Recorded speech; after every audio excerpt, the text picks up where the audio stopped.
Good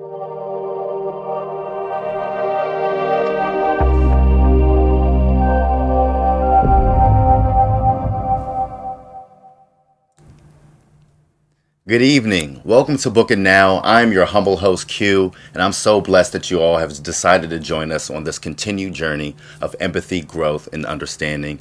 We have a very special guest today, so we're going to jump right in it. He is the first African American to win multiple Academy Awards in any category. Sound engineer and American University professor Russell Williams II won back-to-back Oscars for his work in the movies Glory in 1989 and Dances with Wolves in 1990. His career has spanned over live network television, theater, radio production, sound documentaries, and of course, live featured film, sound production, and mixing. I want to welcome you to the show, Q. Mr. Russell Williams. Pleasure to meet you, young man. Thank you for joining us. Thank you for joining us. It's my honor. It just happens to be Oscar nomination day, so it is. It's it's a pleasure to be here. Pleasure to meet you again. I met you when you were a little shorter. Now you've jumped up, man. I'm like, oh wow, is that Q? Okay. A little taller in person. But we always like to start with people's background. So okay. Share a bit about your background, where you grew up, and how you got to where you are today. Okay. Well, I'm a kid from Southeast D.C. I started on 51st off of Benning Road, and it was one of those communities at the time that was very close-knit. All the kids knew everybody else's parents. All the parents knew everybody else's kids. Right. So if you went around the corner, say on 8th Street, and broke a bottle, and somebody stepped out the door and said, are you going to clean that up? And you ran off and acted like you didn't hear. Back before we had these things. Cell phones. Old dial phone. That rotary phone was already in play. By the time I got back to 826 51st Street, somebody had already said, your son broke a bottle around here. And somebody would be standing on the porch. Already waiting, already in trouble. Broom and dustpan, and then you had something else to look forward to when you got back. I was part of a family that we watched a fair amount of television, but went to church every Sunday. Tradition was Sunday dinner, and then as I got old enough to appreciate the experience, we would go to the movies almost every week. Okay. And we would kind of like rotate the choice of whose movie, who got to pick the film. How much were tickets back then? My goodness. I mean, in certain cases they were less than $1, and then when you went downtown to what were the marquee theaters. So like we know in today's time of the Warner Theater as a live venue, but in my era the Warner Theater was just another movie house. Right. On F Street, the F Street entrance to the National Press Club, I can't remember whether that was the Lowe's Palace or the Lowe's Capitol, but that was a movie theater. Where the old Ebbett Grill is across the street from the Treasury Department, I want to say that was the I want to say that was R.K. O'Keefe's theater. I want to say where the Women's National Museum is on New York Avenue, I want to say that was the Trans-Lux. Okay. And then, of course, on U Street, the Lincoln Theater is still there. There was the Booker T. There were the Republic. There were a few theaters on that drag. One of my favorite houses that's still in existence, the Uptown up on Connecticut Avenue. I want to say I probably didn't see a film there until 2001: Space Odyssey while I was at Spingarn that one particular year. So, make a long story short, my love for cinema and film and music all kind of happened at the same time. And going to church every week, I heard a lot of music. It was during one of those services that I decided that I had to learn music. I had to learn an instrument, and so I started taking piano. I started, singing with the choir, and eventually I became like a choir director for the Little Cherubs. But really, between listening to European concert or classical music, I had a next-door neighbor who's still with us, thank God, Elizabeth Gillum. Okay. And she and her husband used to play jazz out in the backyard, when the weather was nice, and they'd have the friends. It was a very communal neighborhood. Absolutely. My dad, Mr. Gillum, some of the other guys on the block, they were into deep-sea fishing and sometimes river fishing. Okay. So they had a great catch they'd bring all that back to the street, and Have a what we party. didn't freeze, there'd be a big fish fry, Mm-hmm. and all of a sudden out of the speakers would be Jimmy Smith or Ramsey Lewis Right. or Ahmad Jamal, and I started listening over the fence. I said, "Man, what is that? Oh, that's some jazz." I'm Right. like, I can get with that. So that was kind of a two parallel interests of mine. I would say 1959, there was a film called Ben-Hur. That was the Love that first movie. film that really showed me the power of cinema and music combined. Absolutely.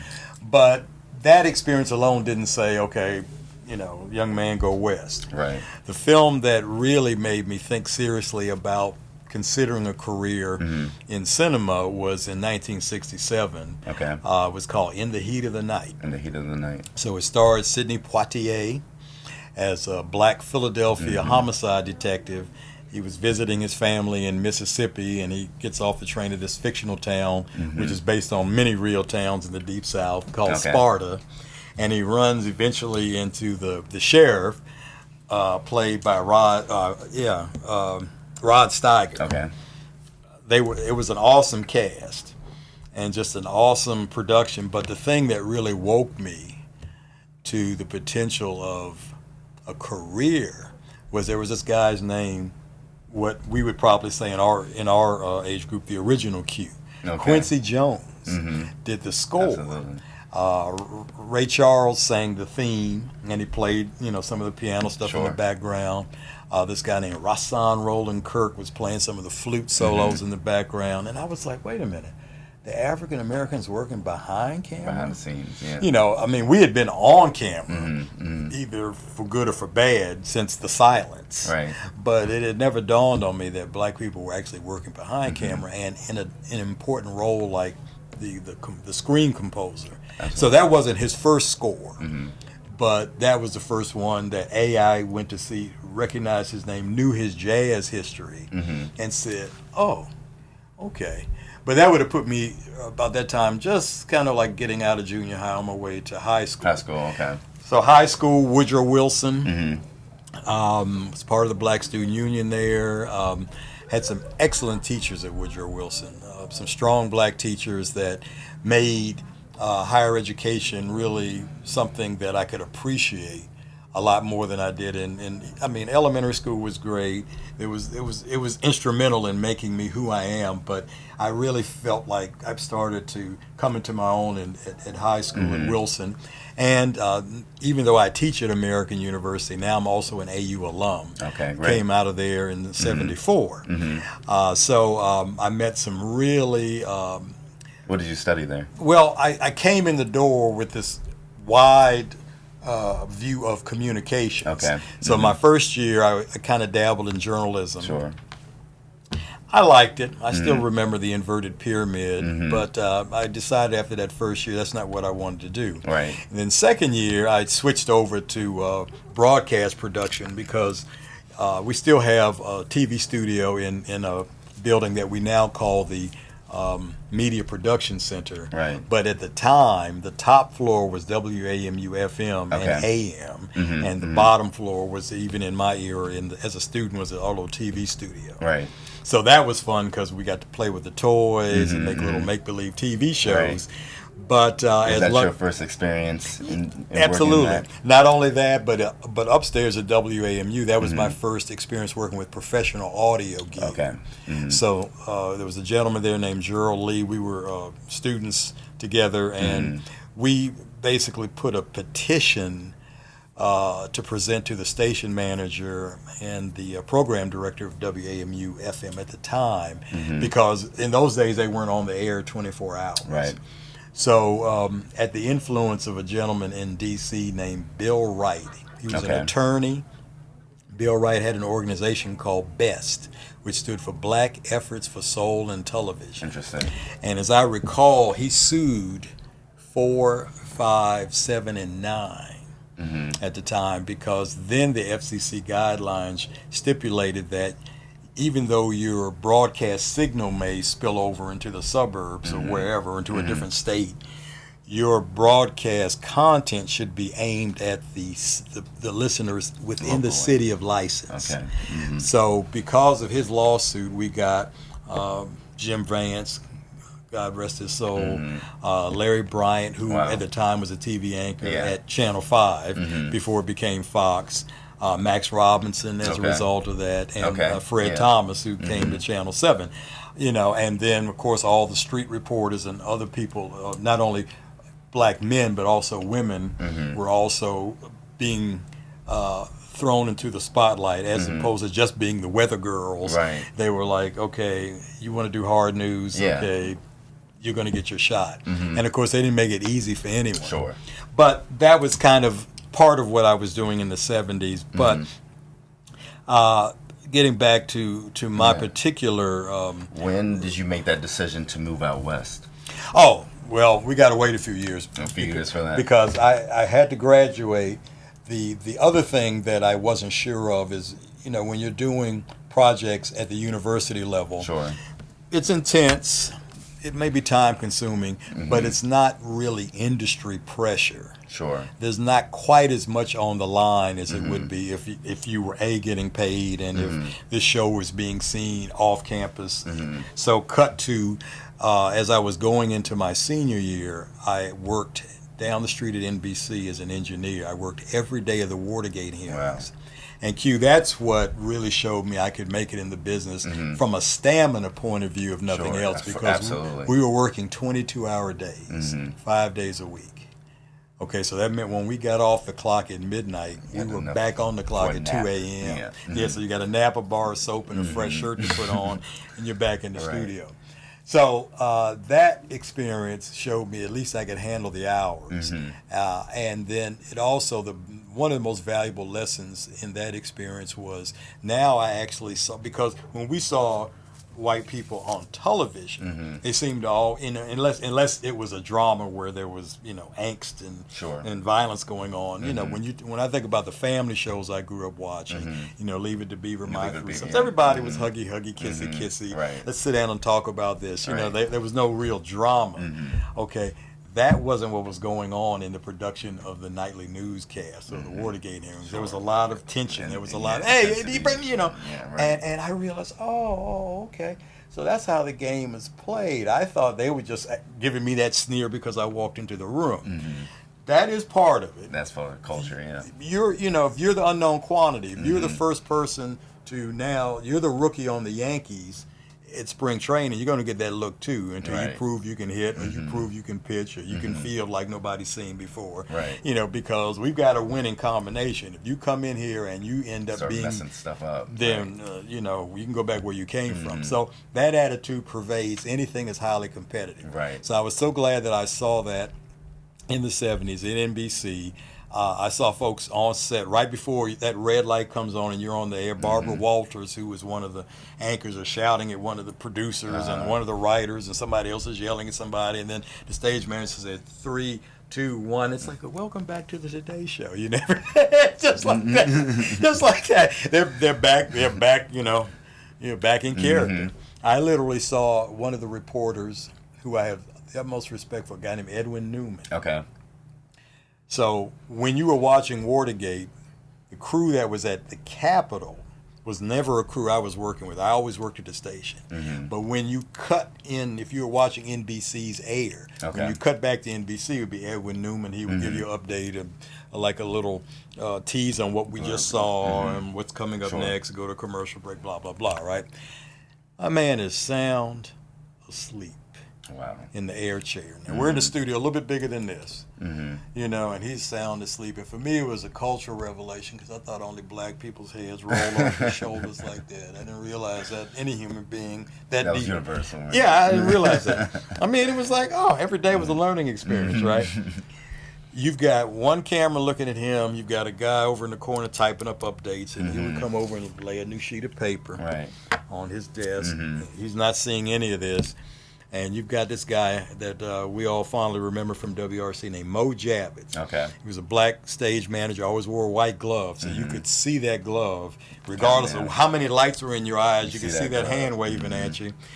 On the headset, well, actually, on our little monitor, we see Senator Ervin hit the gavel down at the Capitol. That wakes everybody up except Ed. On the headset, I hear the director, a guy named Charlie Jones. He says lights, which was my job. All I do is hit 3 switches on the wall. And I thought about maybe I should tap Ed on the shoulder, but then if they catch my hand on the air, I'm in trouble. So I said, you know what, he's on his own, right? Those lights hit him. Q, he rocked forward. He didn't even get a chance to wipe his face. As soon as he rocked forward, Mo Javits' hand was on his face. He said, Senator Ervin has just adjourned the Watergate Committee hearings from the break. And then he read about 3 or 4 pages from sight. He didn't stumble one time. Wow. And then they went to station break. And as soon as the light went off, we started clapping, man. He was like, quiet, quiet. He acted like he was really upset. He got up, he got his paper, And he walked over to the door, and he was on his way out of the studio. Then he turned back and said, that was kind of close. We all cracked up. But that's another place where I realized what it took to be what I call a cold-blooded professional. Okay. Coming out of a deep sleep. He could have been 3 or 4 galaxies away. Right. Boom. So let's say I graduated in 74.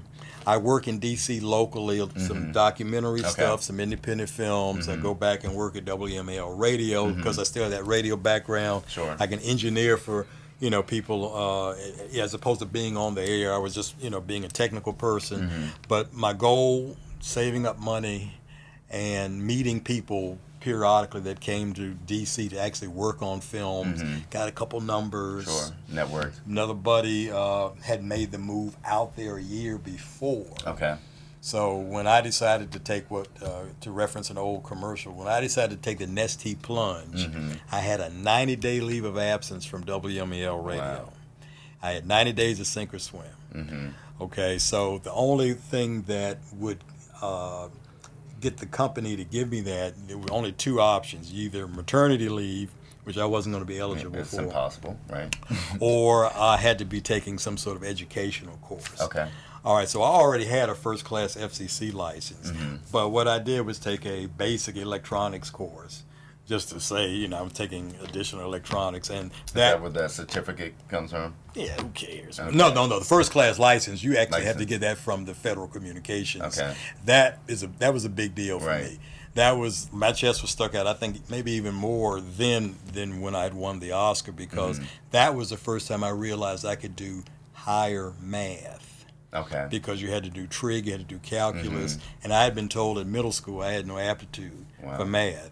And then here I was, with this big blue document from the Federal Communications Commission, which basically all it gave you was the permission to work with the transmitters, to read the meters, and do other sort of technical calculations to make sure your signal was clean over the air. That was a big accomplishment. How necessary is having that certificate? Well, at the time that was required. Now I think they have a different sort of certification because, of course, the technology has improved so much more that it's not so dependent upon manual, adjustments as it was in my day, in the analog days. Now it's all digital, but I'm sure they have something. But what they used to call the first phone, it was called First Class Radio Telephone License. I mean, I remember the class that graduated with me. We were walking down M Street, just chest stuck out, and it was like, okay, so now they couldn't tell you that you weren't qualified. Right. But I would say, long story short, having that allowed me to work at WML Radio, taking that 90-day leave of absence. When I went out to take an electronics course, I was basically taking bonehead electronics. But the only thing was that electronics course was taught on Sunset Boulevard. Right. And it was only a couple hours, one day a week, which basically left me the rest of the time to network. Find out. And networking in that day meant hard copies. Right. Handshakes, burning gas to go meet people. There was no social media. It was all interpersonal. So the first 30, 40 days, it was mostly that. And then the last, 30 days or so, I've got enough work to convince me to move out there. So then began the long climb to get into a different labor union. Okay. If you wanted to work behind the camera for the big studios. Right. You had to be in the IATSE. IATSE. Right, What does that stand International for? Alliance of Theatrical Stage Mm-hmm. Employees. Mm-hmm. Okay, so that ended up taking me 7 years. Right. Wow. Why does that take so long? Well, I felt better once I found out that I wasn't necessarily competing against everybody Mm-hmm. who wanted to do motion picture sound in Hollywood. Mm-hmm. I was mainly competing up against the other guys who had a father, brother, or uncle that was already in the union. Okay. The union actually had a father and son clause. Some more nepotism. Right, and hear me clearly, father and son clause. Mm-hmm. It didn't say father and daughter clause, Right. father and son clause. Mm-hmm. That was part of the old IA, Sure. part of the old union. And it took actually the federal government to come in and break up that hegemony to the point where they created a training program that got in some of the African Americans who preceded me Right. into the studios. Okay. They went directly into the studios. Say a gentleman like Joe Wilcox, who was the director of photography on Roots. Okay. He came in through that program. There's a gentleman named Willie Burton, Mm-hmm. who still works in the business. He's a two-time Oscar winner for sound. He won for Bird, the Clint Eastwood directed film. Awesome. His second Oscar was Dreamgirls. Okay. But he came in through that training program. Okay. Lot of good people came that way.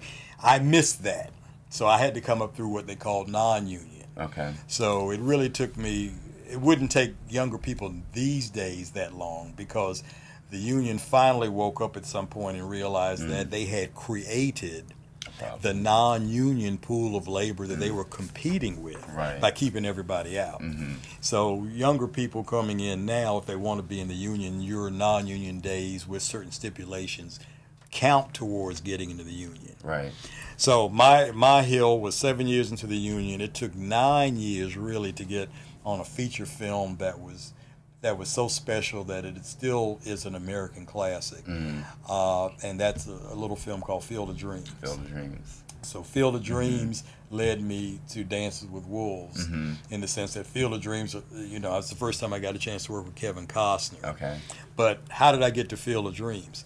The director, a gentleman named Phil Alden Robinson, I was part of a crew that worked on his first film that didn't really do much box office business.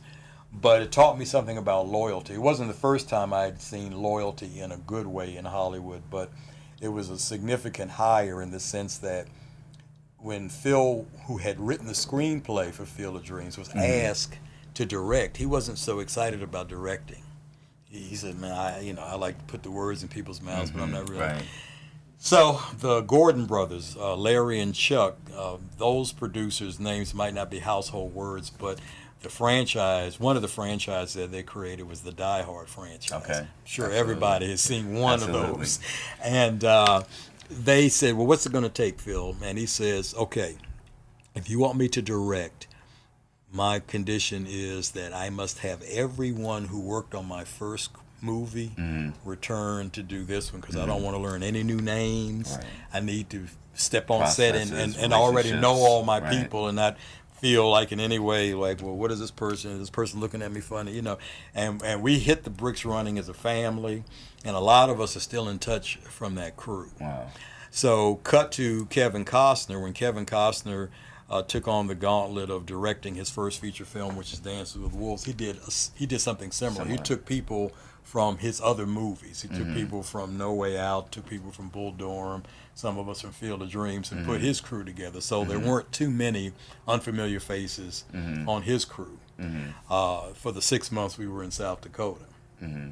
Glory came about as a result of working with a unit manager on a small, low-budget TV pilot, maybe back in, I got there in 79, so maybe somewhere around 82 or 83. Okay. 6 years later, he calls me out of the blue and says, "Russell, I want you to bring your resume and interview." That's what it sounds like. Yeah, he's from Amsterdam, right? And you know, he says, well, it's a Civil War movie starring Matthew Broderick. That's how he told me about it on the phone. Great pitch, right?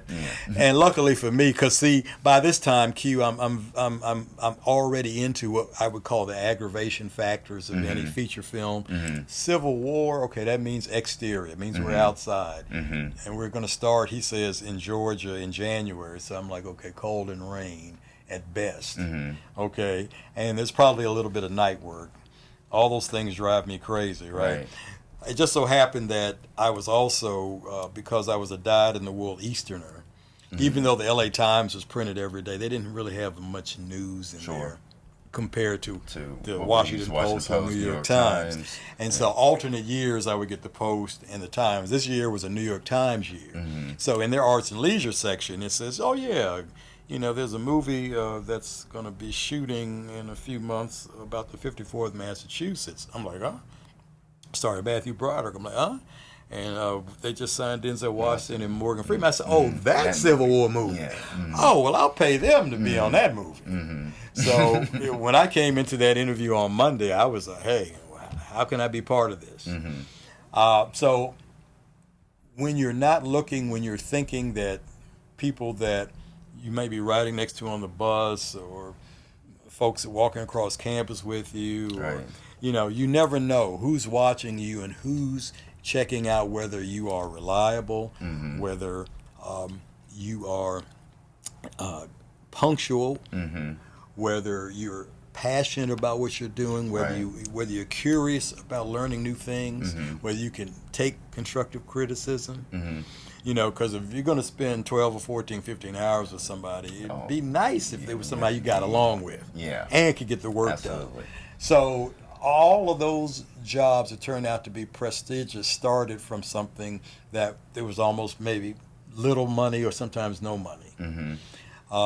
Probably my best TV credit early on was from another director, a guy named Alan Meyerson. He was trying to get a comedy pitch together. We worked, you know, maybe just 5 days, but the last day of that shoot was a 22-hour day. And he was so apologetic because unlike NBC, I was only making $100 for that whole 22, not $100 an hour, $100 flat, right? And he was so apologetic the day went so long. I say, hey, Alan, I'm fine. I mean, I'm learning. I'm just happy that somebody knows my name. And he told me something that you hear all the time in show business, be it music or sports or movies or TV. They said, well, you know, kid, when I get some real money, I'll call you. And he called. He called. Probably about 2 years later. So that networking yielded to be very important. Very important, but also the fact that the culture still was built on loyalty.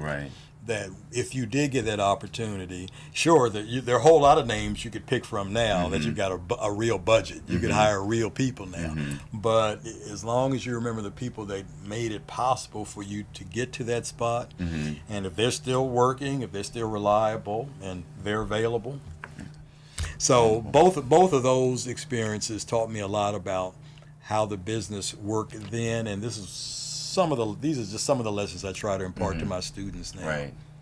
Well, now I kind of want to shift to the process. Right. And so how do you go about creating when you get that call that, you know, they want you on their team? What are those next steps look like? So Q, at the time that I was working actively in the industry, and let's jump forward to the Academy Awards. When you see certain people win at the Academies, sometimes one individual goes up, and then sometimes you may see as many as 4 people go up, depending on the category. And then, you know, when they do Best Picture, they usually bring up, you know, the cast and everybody else. But in terms of recipients, sound is what they call a shared award. So I was the production mixer, which meant I was on set with the Buffalo or with the 54th, you know, or with Denzel riding in that car on training day. And then after all of the audio work that I did with my team, I had a team of people working with me. Once all that stuff is turned into the editor, they sync it with the picture. Then they go through this long process of figuring out, is some of this going to have to be replaced? Are we going to add music? Do we need sound effects? And then way down the road, months later, there's another team that comes together and takes all the sound elements and they blend it, hopefully seamlessly. Right. Are you part of that team too? Generally not, because okay. generally I'm on another project. Matter of fact, when I was actually in South Dakota on Dancing with Wolves, I was getting calls from the post-production team on Glory to ask me about what microphones I used in this scene and approximately how far away was I from Denzel when we did this. You know, so very rarely was I able to actually come back to post-production and actually see and listen to something that I had worked on. I did that a couple times, and it was very pivotal for me. But typically, say you're directing a piece. Okay. So we have a 6 a.m. call. We have the cast probably partially in makeup and hair. We've got these things called sides. So instead of having a full sheet of paper, you might have a cutout that's about this size, stapled together, that our production assistants have dutifully put together. So all the pages that we are planning on shooting that day are going to be in this little packet. Okay. So we're standing around you. You bring on your first team. First team is what we refer to as the lead actors. Okay. Okay, and you'll say, okay, so Alexis, we want you to walk past the glass. You're coming in here. You're going to sit down, begin the job interview part of the scene. We're going to push the camera into you, blah, blah, blah. Then you get a phone call. You have to excuse yourself. You have to run out. We'll see you go back down the hall, and that's going to be our first setup. Right. So everybody on the crew is looking at that rehearsal for, okay, how are we lighting this? How wide is the frame? So can I use a boom mic to get her sound? Or do I have to plant something on her body? Do I have to put something on a desk? Costumes are making sure that if it matches some other scene that they've already shot, that she have all of her right accoutrement on and props. Right. Everybody's looking at it for the details. And we're going to come to you and say, well, Q, if so-and-so can be done in a timely manner, would you like us to do X, Y, Z? And then that's generally how each shot is approached day in and day out. And those days are generally minimum 12 hours. Right. Okay.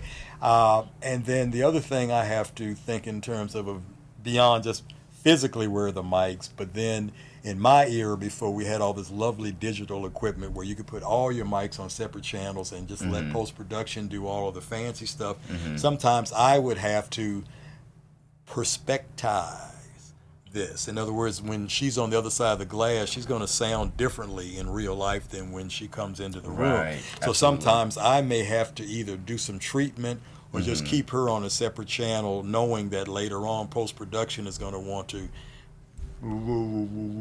so you won't hear her as clear as when she comes in. Or if this is literally a soundproof room, you wouldn't hear her at all, but you'd see her lips move. So I have to make aesthetic choices on the set. And so that means what mics am I using, what distance, and that's another thing that I try to impart to my students, camera perspective. Right. In other words, if I'm this large in the frame, I shouldn't sound like I'm right next to you. And conversely, if I'm right next to you, you shouldn't sound like you're way out here. Yeah, right. And so those decisions were one of the things that I enjoyed about trying to preserve, especially when you got the opportunity to work with great actors, you want to preserve that performance. Right. And when I say actors, I'm talking about male and female. Actresses as well. Sure. But the hours are worth it when the team works together as a family, or like a great symphony orchestra or a great jazz band. Everybody's really tight. When people are not on the same page, it's a long day, and that's when you have to go into the little honey wagon or to the little portable bathroom, and you look in that mirror and say, look, you wanted to be in show business, right? Yeah, right. Well, today, this is show business. You know, because, you know, it's a lot of people are lured into the industries, plural, because they see the Grammys, the Emmys, the Oscars, the Americans, you know, and even in sports, you know, they want to be the guy that hits the World Series home run or sinks the buzzer beater for the finals. But yeah, prior to that, it's a lot of, you know, and that part doesn't get quite the exposure that the glamour does. Right. So one of the hardest things entering this industry is that the business already assumes everybody wants to be in it. Right. So they don't have to make too many concessions for new people. If you're too entitled to pour coffee and you know, stand on this corner and make sure people don't walk through the shot, and it's already been 6 hours, you haven't seen a star yet. Right. You know what?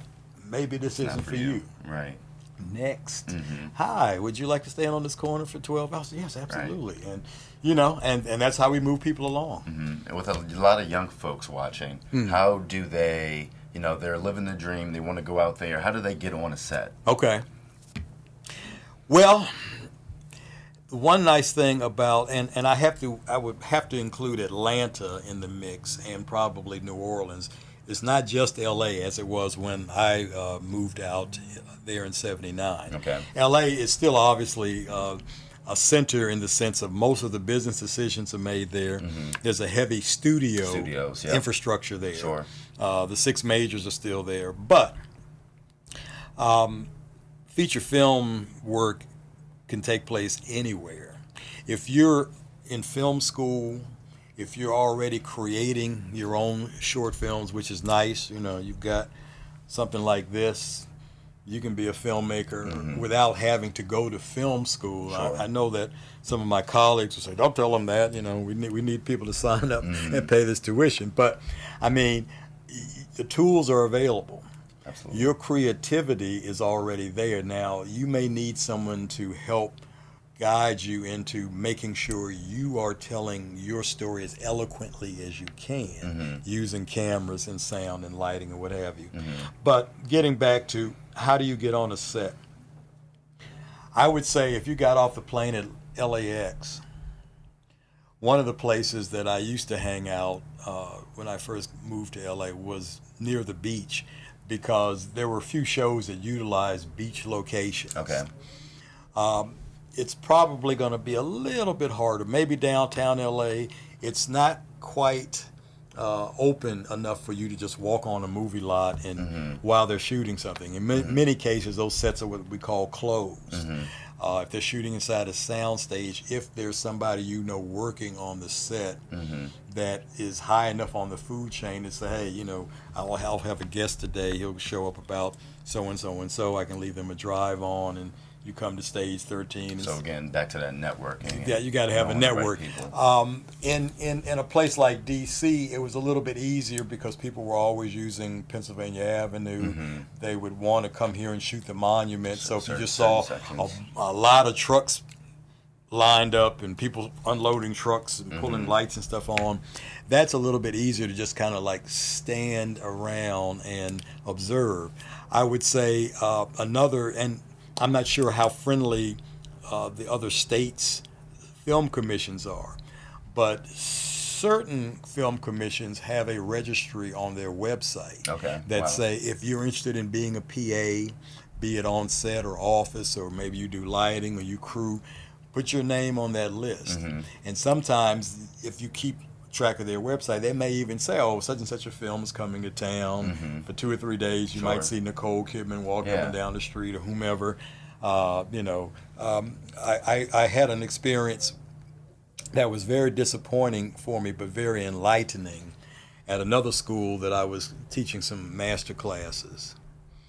And these were all grad students, very smart grad students. I thought motivated too, 15 of them. And I said, okay, there's a big movie coming to town in 3 weeks. How many of you all look at yourselves as future producers? So maybe half the room.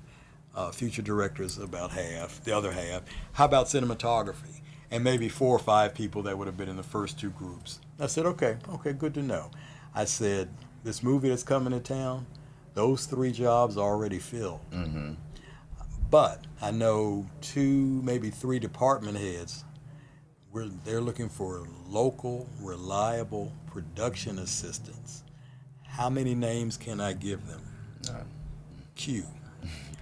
I got one little T-Rex on, and I got something else that looked like a chicken wing, but it didn't have any mambo sauce on it, so I wasn't sure. I said, oh, okay. Yeah, to think too highly of themselves. Okay, well, I know who I'm speaking with now. So I explained to him. I said, okay, well, that's good to know. I said, okay, well. And then one young lady was very polite, which I appreciated, and she wanted to make sure that I understood I was talking to grad students, you know, because when they heard PA, they assumed that meant no money. And I said, yeah, you're probably right, but, you know, the graduate students from USC, which is already in LA, are changing the toner in the copy machine. They're pouring coffee. They're running to the groomer to pick up Muffy. FedEx to get that midnight run of the call sheets. Right. You know what I'm saying? And they already come from a school that has put many alums into the business. Absolutely. And your excuse again is what?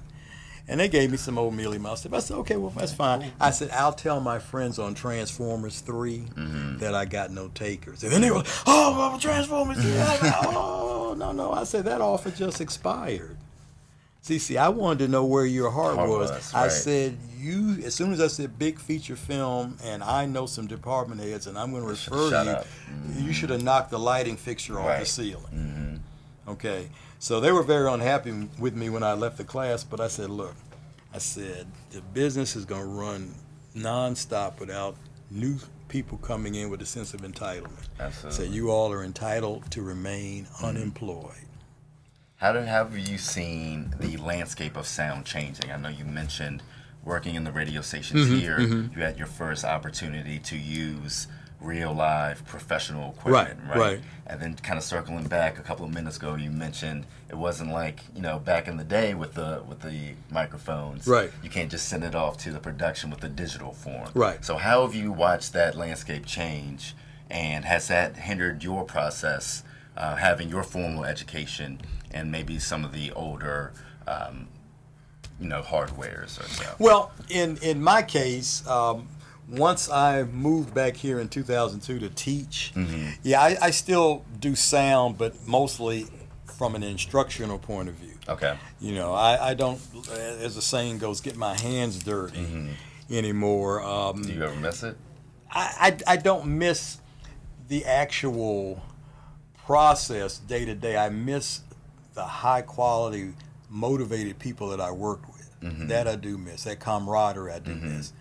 But in terms of trying to get my students excited about the process of careers in sound, this has been very, very fulfilling for me in that you can accomplish so much more subtlety and nuance. I mean, most people have recognized since we've gone digital that the movies sound louder and louder and louder, to the point where you might be in one theater listening to a touchy-feely, character-driven movie, and next door maybe the Spider-Verse or Black Panther's on the screen, and you can feel your theater rumbling around, you know.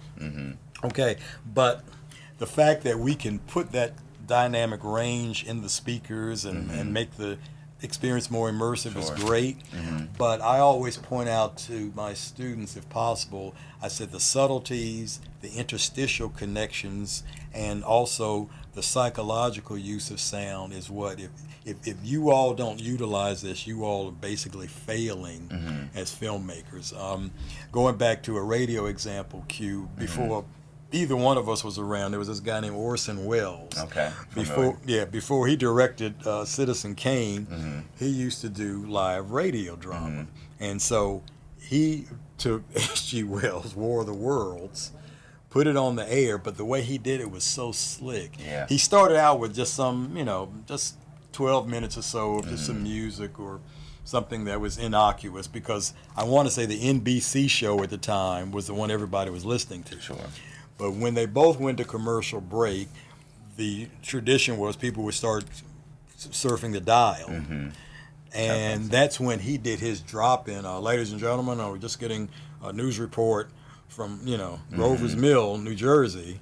And so he didn't let on to his listening audience that this was a radio drama. They basically thought this was actually happening. I mean, they literally had people calling their relatives saying, according to this report, I've got 10 minutes to live or whatnot and whatnot. I mean, the FCC, going back to them, they actually had to change the law to prevent anybody else from doing that.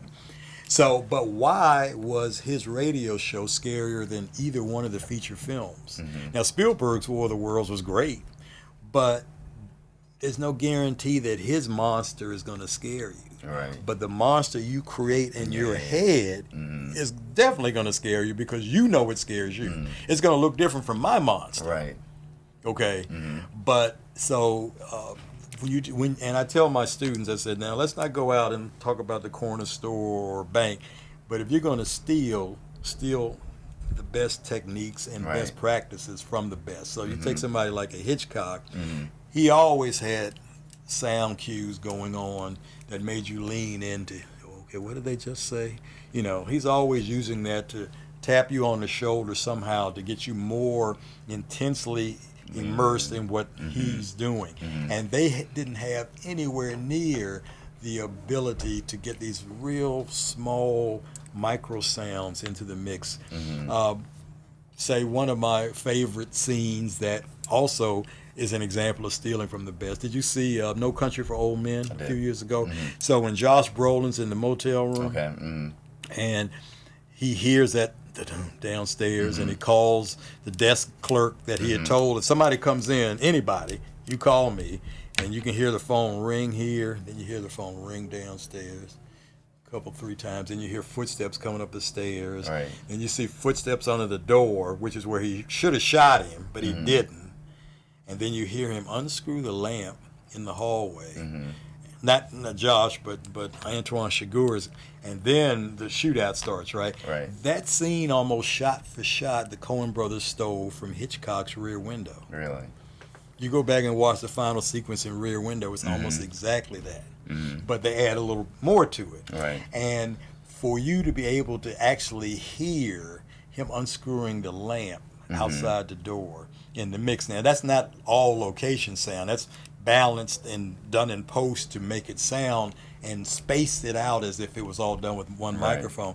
So that's the exciting, one of the example of the exciting things that you can do. Now, more recently, if any of you all have not gone out to see, say, if Beale Street could what is it?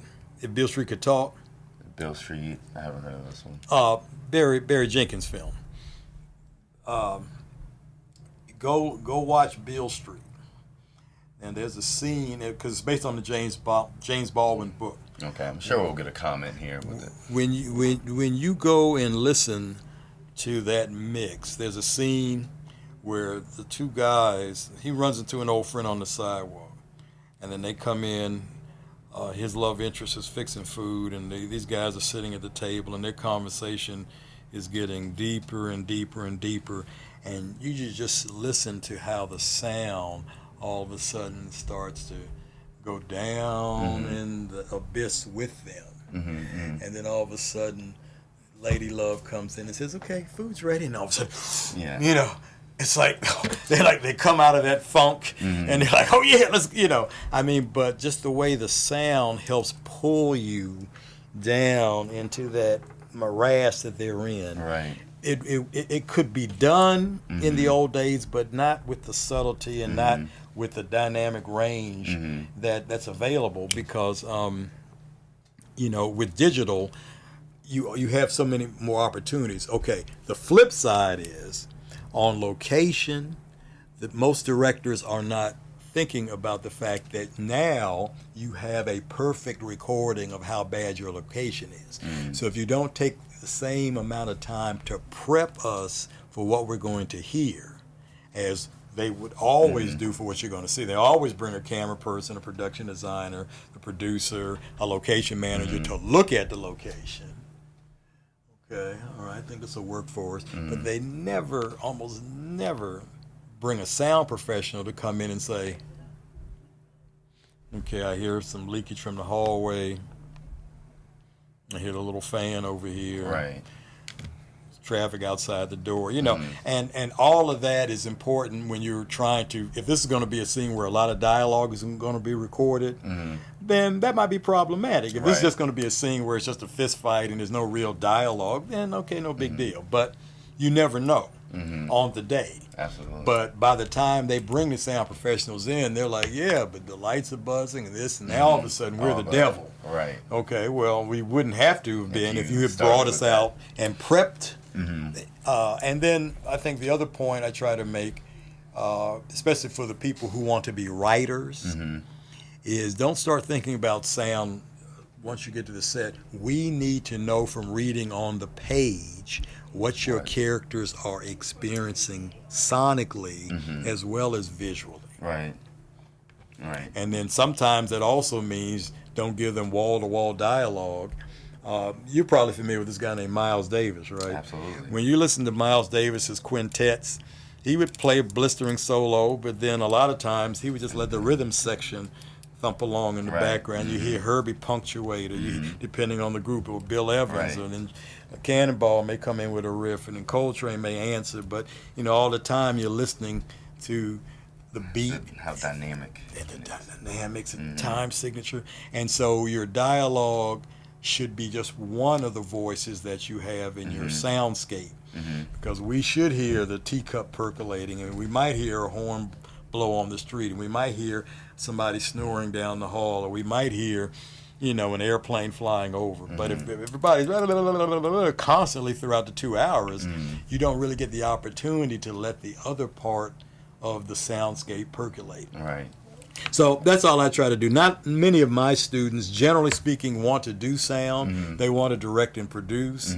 But in my experience, if the directors and the producers don't appreciate how difficult it is to control sound on the set, then they become part of the problem. And post-production comes in and becomes the hero once again. But you could have been a hero if you understood, let's turn that off. Right. One last thing I might want to throw in someone's ears is it may be radical, but one director I worked with and had a real collaborative experience with was Billy Friedkin. Okay. And so Billy asked me what was my approach to doing sound on set, and I said basically, which we jokingly always said in the movie business, is radio with pictures. But I mean literally radio in the sense that if you turn your back from the monitor and listen to the actor's performance, you may hear some flaws in their readings or the way that they emote easier than when you're watching, because when you're watching, you're looking at their facial structure and all that stuff. But okay, on just one of them, just turn your back and listen to their performance. The performance still has to work as radio. Absolutely. Okay. Absolutely. It has to work as radio, because that's really how most of what their performance is soaking into the viewers. I mean, yeah, they're seeing them, but when Brando said, I could have been a contender, I could have been somebody. I mean, he could have said, I could have been a contender, I could have been somebody. All he has to do is change that inflection, and that may be not a classic line anymore. You know what I mean?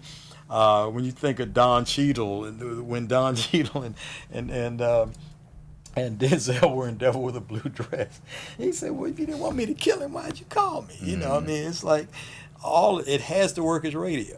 When you turn that screen off, I bet you these movies that you love, those line readings still work as radio. Absolutely, absolutely. In our last couple of minutes here, I do want to talk about your Academy experience. Okay. A lot of people don't know how the Academy works. So if you could speak to that a bit and maybe shed some clarity for folks who may not understand the voting process and all that goes along with it. That's a whole nother hour, but I'll try to do Cliff Notes, Q. Perfect. The thing that makes the Academy pretty unwieldy is that, so the nomination just came out this morning. I, as an example, am a member of the sound branch. Okay. If I wanted to suddenly write films and wanted to be a member of the writing branch, I would have to select one or the other. I couldn't be in both. Okay, so all that to say, when I get my ballot, which is all electronic, I can only nominate for sound. And every other branch, including producers and directors and camera people and makeup artists and costumers, we all nominate for Best Picture. Okay, now that the nominations are out, now I can vote for camera, I can vote for actors, I can vote, for costumers, Ruth E. Carter, I can vote, for people across the board. But prior to that, I can only nominate in my branch and for Best Picture. There are only two ways into the Academy, unless the rules change. And the Academy, and I would put that as plural, academies. They love their rules. Basically, you can get nominated and get invited into the Academy, or actually win an Oscar and get invited.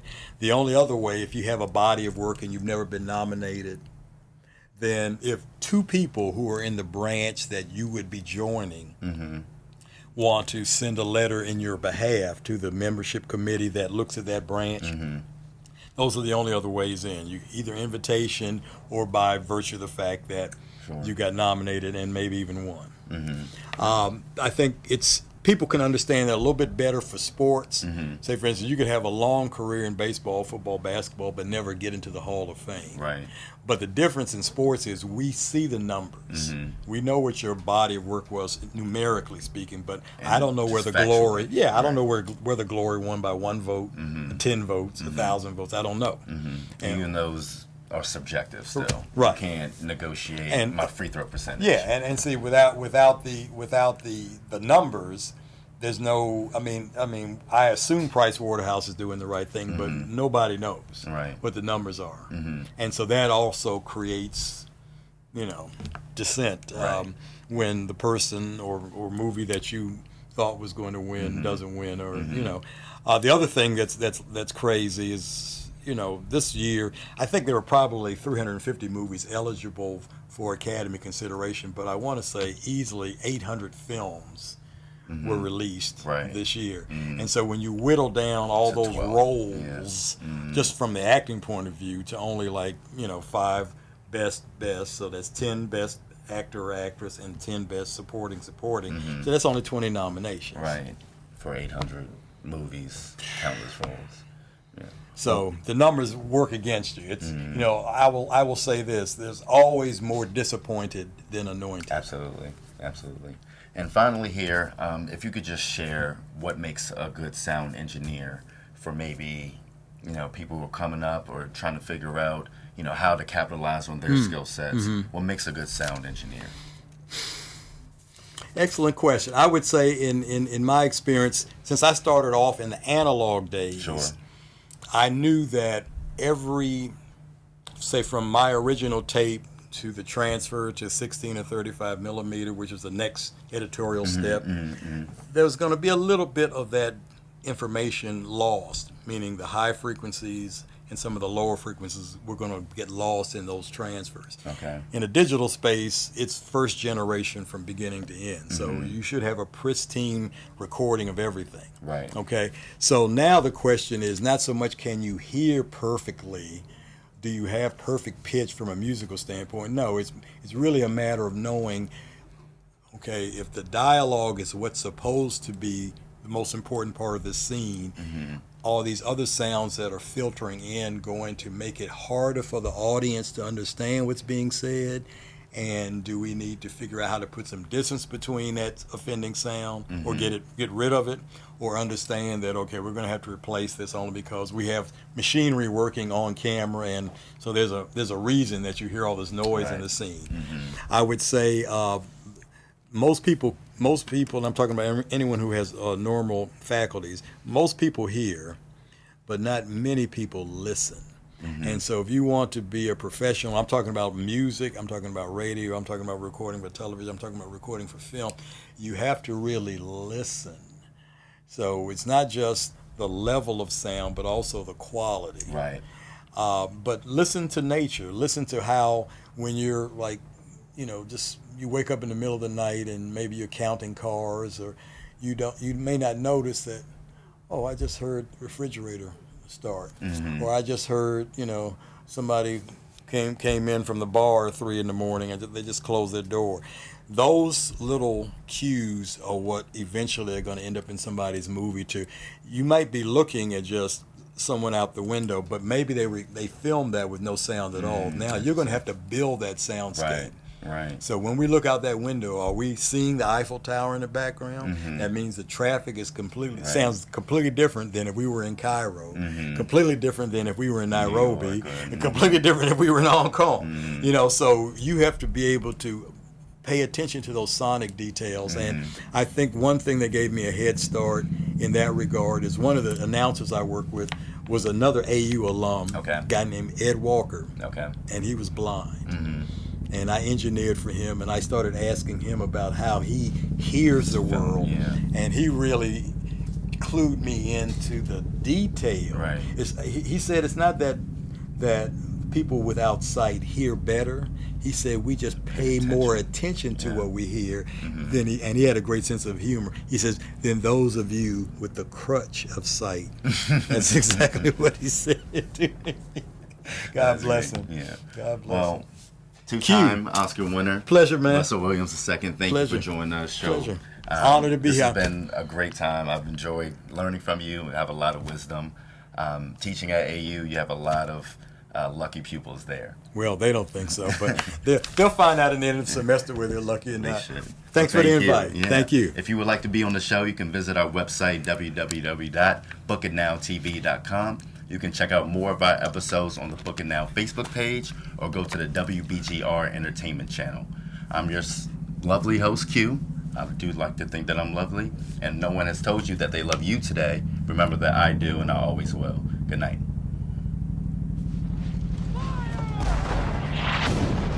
All right, I understand you were at Antietam. Yes. A great and a terrible day.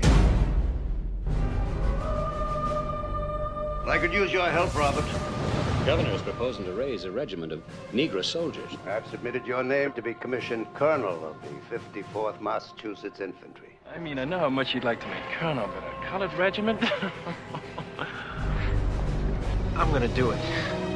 Dear Mother, the men learn very quickly. Faster than white troops, it seems to me. They have risked their lives to be here. They have given up their freedom. I owe them as much as they have given. I owe them my freedom.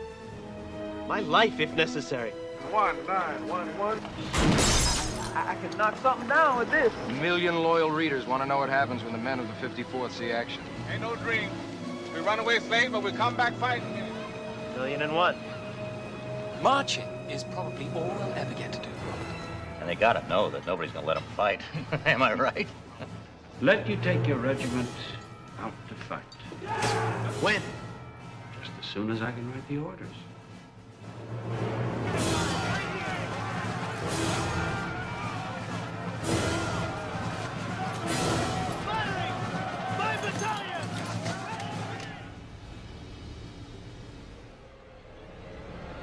Here they come!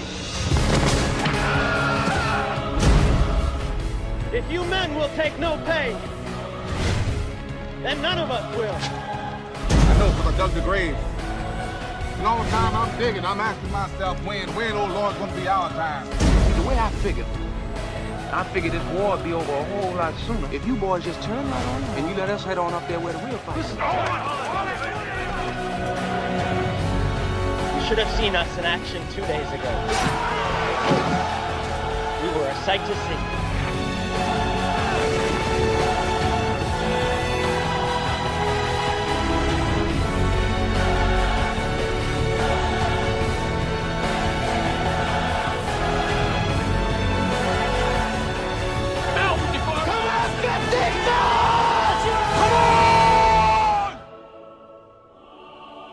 If tomorrow is our great getting up morning, if tomorrow we have to meet the judgment day, we want them to know that we went down standing up. Yes, Lord.